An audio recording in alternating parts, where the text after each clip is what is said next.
গতকাল সারা বিশ্ব ঘৃণা প্রকাশ করেছে, মানবতার বিরুদ্ধে বাংলাদেশে ঘৃণা প্রকাশ করেছে। একটা জিনিস আমাকে এখানে বলতেই হবে, এই বিক্ষোভ মিছিল, প্রতিবাদ মিছিলের মধ্যেও কিছু দুষ্কৃতকারী কিছু ব্যবসা প্রতিষ্ঠানে তথাকথিত অভিযোগের নামে আক্রমণ করেছে এবং লুটপাট করেছে।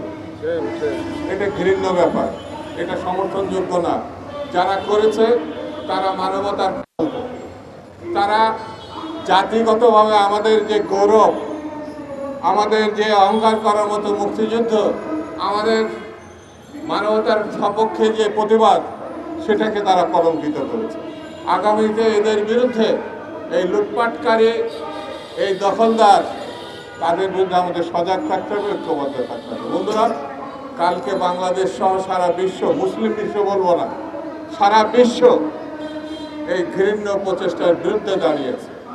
তবে দুঃখ হয়, আল্লাহ আমাদের বহু সম্পদ দেওয়া সত্ত্বেও বাঙালি জাতি, মুসলিম জাতির অন্যতম প্রধান, তারা রুখে দাঁড়িয়েছে। কিন্তু যাদের রুখে দাঁড়ানোর জন্য আমরা প্রত্যাশা করি, সেসব দেশ কিন্তু, বিশেষ করে মধ্যপ্রাচ্যের বিভিন্ন দেশ, কার্যকর ভূমিকা না নিয়ে কিছুটা নীরবতারই পালন করেছে।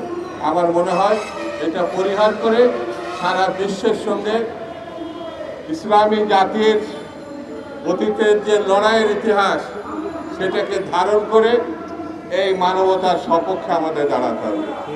এই মানবতার রক্ষা যদি আমরা না করতে পারি, তাহলে ইসলামকে রক্ষা করা, আমাদের নবী করিম সাল্লাল্লাহু আলাইহি ওয়াসাল্লামের প্রতি আমাদের যে শ্রদ্ধা, ভালোবাসা, সেটা প্রশ্নের মধ্যে পড়ে যাবে।